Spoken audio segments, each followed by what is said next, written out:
سلام و درود به ستون کانال مویان. امروز اومدیم با هسته خرما آموزش و ساخت گردنبند و دستبند و غیره به شما بدیم.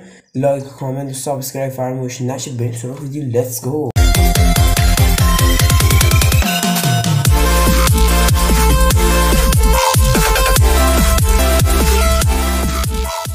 خب عزیزان، وسایل مورد نیاز: یه پیاله آب، یه سنباده و چند هسته خرما. اول هسته خرما رو 15 روز میذاریم داخل آب. بعد 15 روز که این هسته خرما داخل آب بود در میاریم و یه روز میذاریم داخل یه پارچه که خشک بشه. بعد اینکه داخل پارچه خشک شد، سنباده رو میگیریم و هسته خرما رو بالا و پایینش سنباده میزنیم.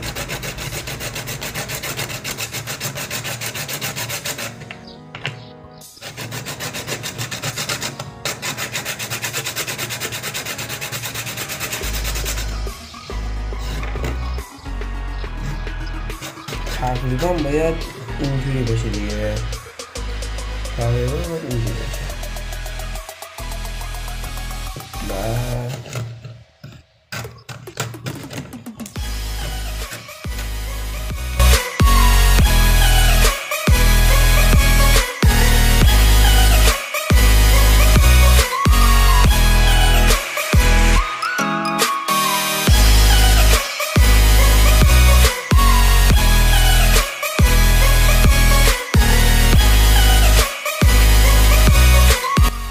اولی کارش تموم شد. این میخواد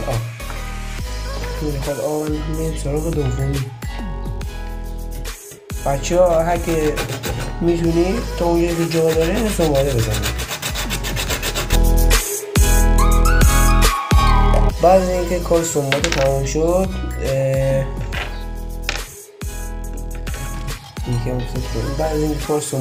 شد، دو طرف این هسته خرما رو دو سوراخ میکنیم. غذاخوش نخ بره، چه گردنبند باشه، چه دستبند باشه و چه تسبیح و غیره.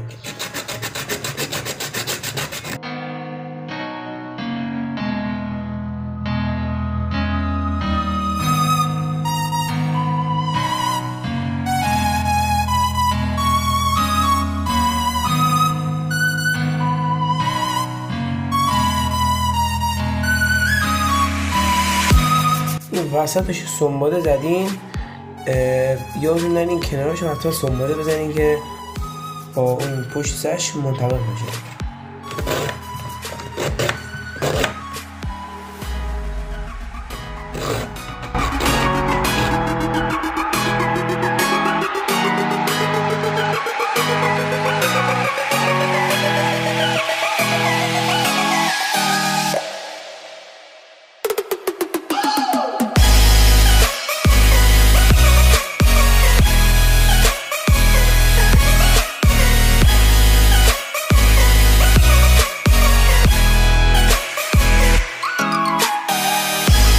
بالا و پایینش رو سنباده میزنید و در آخر که سوراخ کردیم و میخواین داخل نفت بزرگی که قرمز بشه، یه سنباده نرم و ریز بکشید که پوستاش از بین نره. اینو حتما داخل داشته باشید موقع درست کردن گردنبند، تسبیح و دستبند و غیره.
سابسکرایب کنید و خیالتون نره.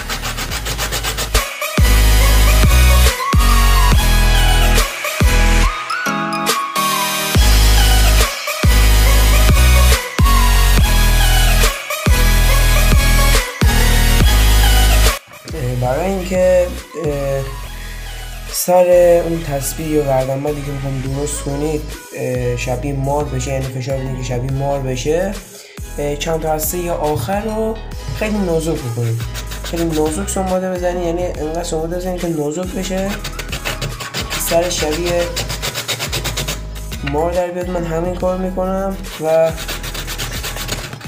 تسبیح رو درست کردم، ویدیو میگیرم داخل چنل یوتیوب میزنم.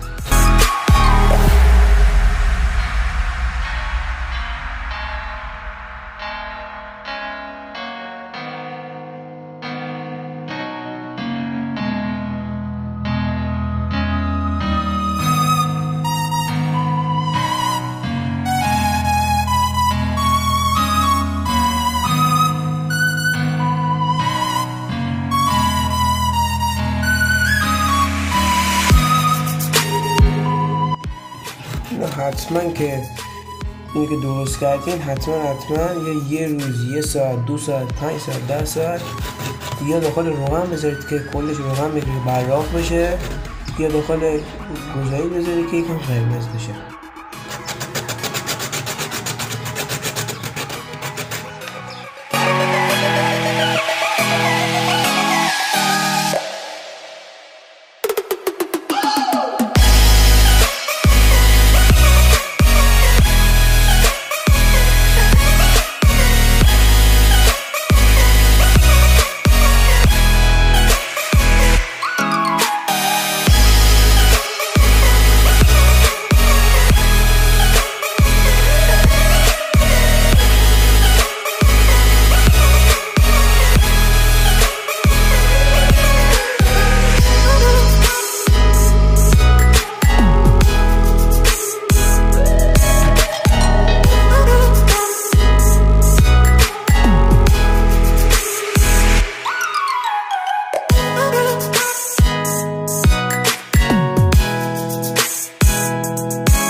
ستون کانال ما این ویدیو به پایان رسید. امیدوارم از این ویدیو خوشتون اومده باشه و در آخر یه تصویر خوشگل و ناز و ملوس درست کردیم به شکل مار. لایک و کامنت یادتون نره و از همه مهمتر سابسکرایب کنید تا ویدیو بعد. خدا نگهدار.